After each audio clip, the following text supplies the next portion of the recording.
Let's start big picture. Right. You run the world's largest asset manager. You meet continually with heads of state and central banks. You have your finger, I think it's fair to say, on the pulse of the global economy. Larry, are you optimistic or pessimistic right now?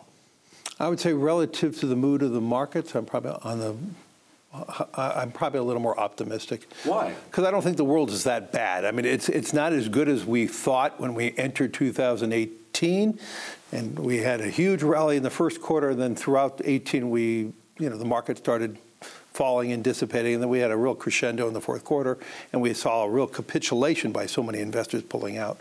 Well, since then, we've seen a lot of investors realize it's not so bad, and we've seen almost the total opposite of the fourth quarter. The fourth quarter, you couldn't find a bid to sell anything. In the first quarter, you can't find an offer to buy anything.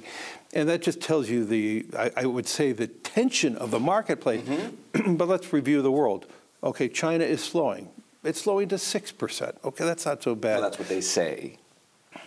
Okay, 5. I mean, actually, the cities are still growing quite nicely. It's the outer region. China has experienced the same two-phase, two type of economies where one part of the economy is growing very well and one's slowing down. And so they're going to experience the same type of, maybe populism, unrest issues there in the future. That's another story.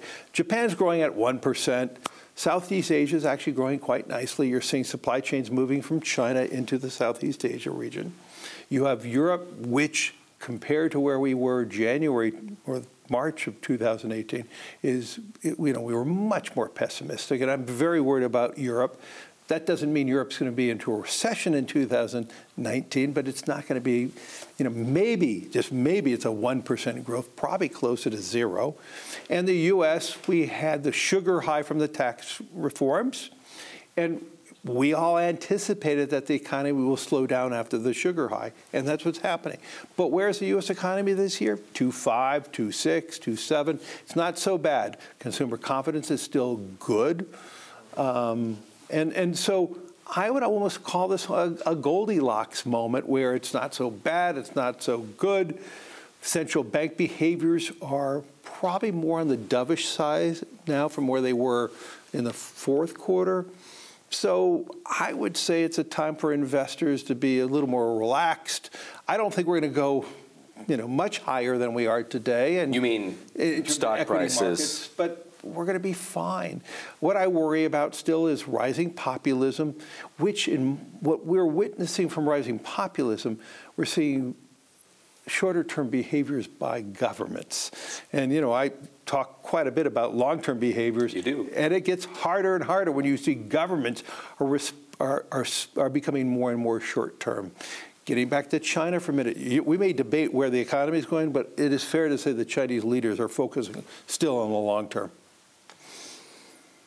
I know you hate the echo chamber, right? You hate it when there's too much consensus. You hate it when people talk about the same thing incessantly, and we could throw Brexit and a number of other things into that camp, Larry. So what I'd like to know is, in your opinion, as you survey the landscape as you were just doing, what aren't people talking about enough? And when I say people, I'm talking about investors, I'm talking about corporate leaders, I'm talking about policymakers. What are they not talking about enough? Yes. Well, let me just step back for a second. I love that people talk about all this stuff. So the reality is when I hear all this noise and confusion, that actually makes me more relaxed. So the fact, and this is the power of the press, though, Erik, when it's constantly discussed and maybe over-discussed, we find ways to mitigate. That's why when I read and listen to all this hysteria, the hysteria actually does a good job of mitigating the problem. Okay, and this is one thing that's self-correcting mechanism? It is a self-correcting mechanism. So what I spend most of my time on are what questions am I not being asked? What am I not listening to? What am I not reading about? Mm-hmm. And I would say the biggest issue, because it's is still retirement, but that's a much longer-term issue. But the biggest issue, probably in the more intermediate period of time, is the U.S. deficits and the supply of U.S. Treasuries. Now, right now, as I said, you can't find any offers right now, so it's not a problem today. But we are having deficits as large as $1 trillion as far as we could see. You had the MSCI and the Bloomberg indexes now change the composition of the indexes more in favor to China in equities and in bonds, which means less global demand for U.S. products. As I said, at the same time we have these large deficits. And then more importantly,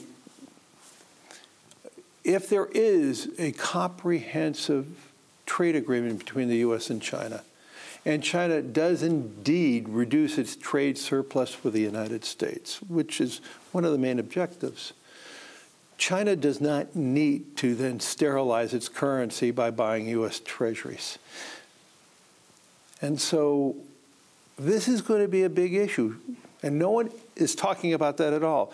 China owns about $1.2, $1.3 trillion of U.S. Treasuries, which represents 5-ish% of our outstanding stock issue.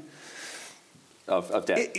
But if we have more, if we have a trade agreement that brings the trade deficits down or their surplus down, they don't need to own these treasuries. So anymore. Are you saying a trade agreement with China is going to drive up Treasury yields, or should? Well, we'll see if that's the outcome. It will reduce their demand for U.S. Treasuries.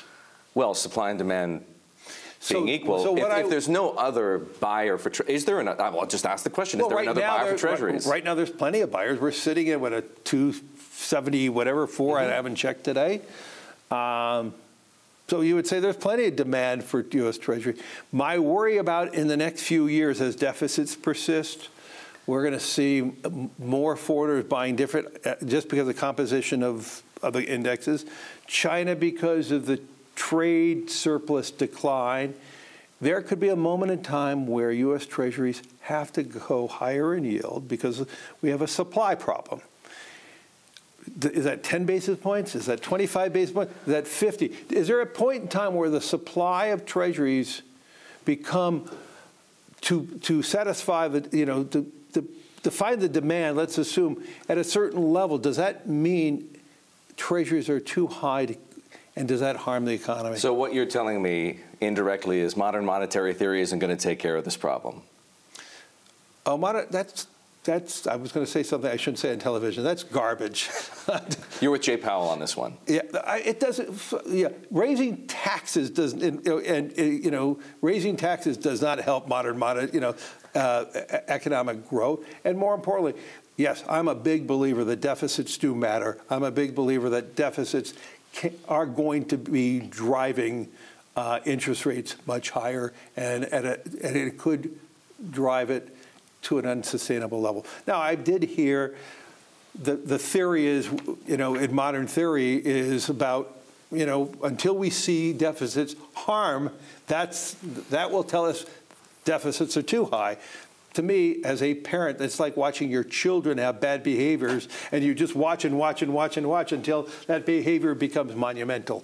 I think that's not a good approach. Okay, so that's several years away. What about the interim? Is there too much talk or not enough talk about what central banks are going to do when the global economy takes its next down? And I guess what I'm really asking you is, between now and whenever that date is, that there's a supply-demand problem for Treasuries, are Treasury yields likely headed lower or higher?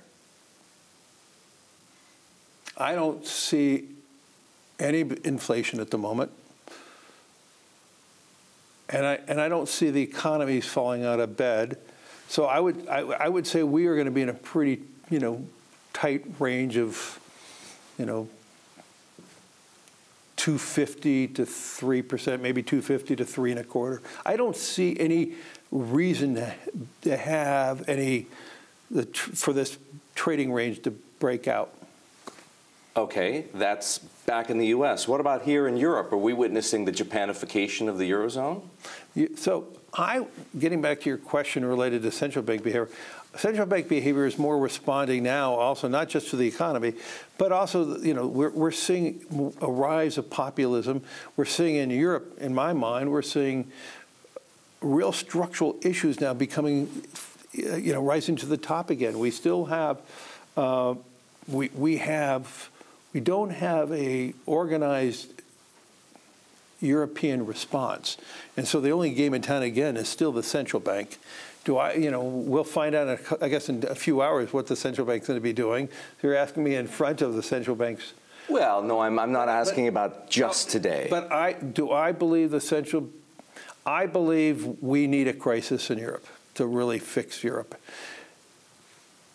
I think the proposition from the ECB was we are going to do everything we can to stabilize you, and they've done a great job. I'm a big believer in the ECB and what Mario Draghi and the entire leadership have done. I believe they've been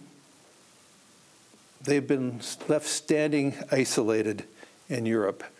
We have not seen a unified result politically, because originally they were supposed to do all the reforms, and they did not do the reforms. And so it probably is going to mean one day we're going to have a pretty big crisis in Europe. And I don't know when, but the ECB does not, the ECB still could do more than the market probably anticipates, but I don't believe that's safe over the long run. And we need a much bigger, larger public response. And part of the public response should be Germany needs to do more fiscal spending, and Germany is certainly capable of that. In my conversations in Germany most recently that should be the response, a big fiscal stimulus. More importantly, Germany is slowing down. There's very little inflation, and I think Germany has an aha moment going on right now. The aha moment is the German car companies are at the precipice of transforming their entire fleet of cars to electric. They talk about it, 2021, 2022, they're going to have a fleet of electric cars. Now, if you were a consumer today, would you wait for that lifetime change of automobiles? And I think the answer is they will. I actually think you're going to see a momentarily slowdown in car demand, especially people are going to wait for that 21 model to 22 model.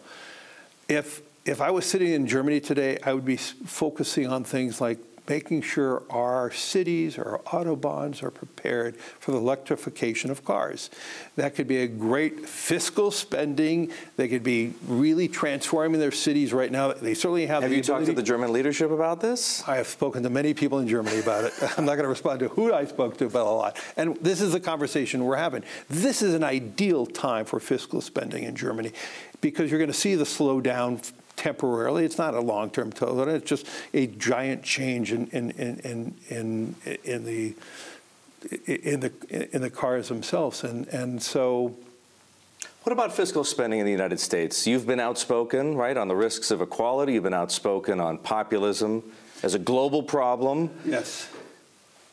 I think I talked to your friend, your fellow Anderson School graduate, Bill Gross, just last week. And Bill surprised me by saying that he agrees, in principle, with the progressive wing of the Democratic Party. I asked him specifically about that galvanizing lightning rod of a freshman representative, Alexandria Ocasio-Cortez. And he said, yes, if the inequality problem isn't resolved, there might be, and he used the term air quotes, a socialist in the White House after the 2020 election. So, I've been very outspoken about purpose and corporate purpose and why I believe we need more political leaders, business leaders to be more outspoken. And I am more committed than ever making sure that the business community takes care of this. I do believe more than ever before our clients, our employees, 55% of BlackRock's employees are millennials, 35% of the American workforce are millennials. I actually believe our clients, our employees are asking more from every company. And companies have to be more thoughtful and more purposeful. Let me finish because I think it's really important.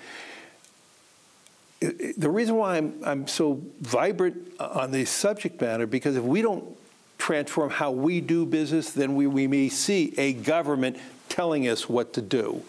And I much rather have the outcome of the business community trying to find solutions, trying to be much more socially cognizant of what's going on. And so we need to be much more mindful and trying to help more people have a better future. That it is that fear of the future. I go back to retirement and the lack of savings. We have to do more as business leaders, or we're going to have a government that's going to force that change. That raises two questions. Right. The first is, how much can business really do to replace the role of government?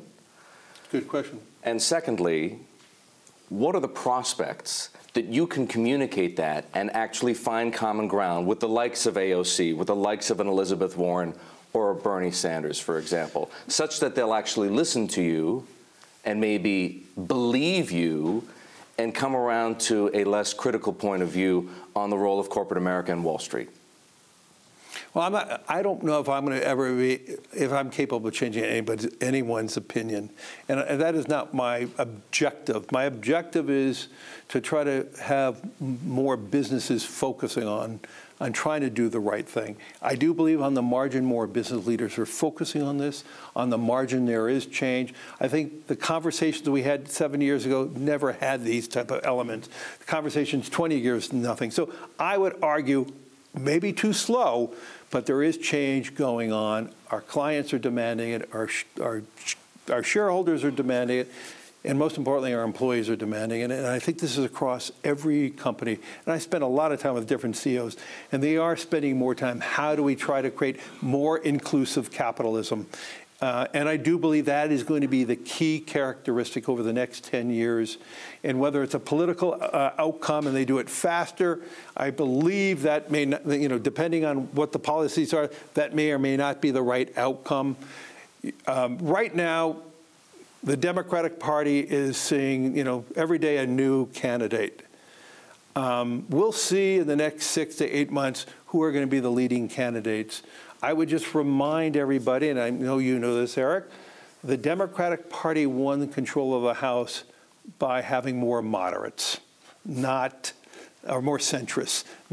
It was not the left part of the Democratic Party that won the incremental houses, where most of the new names that we're reading about who are talking about these new policies, they come from very solid blue districts already. And they may be moving the Democratic Party, but the Democratic Party won control of the House by having more centrist Democrats. And so we'll see where that ends. Yes, we will. Yeah. That is for sure. Thank you so much. Erik. Great to see you here in Zurich. Fran, that is the one and only Larry Fink. He's the chairman and CEO and the co-founder of BlackRock. We're here at his private wealth symposium in Zurich, Switzerland.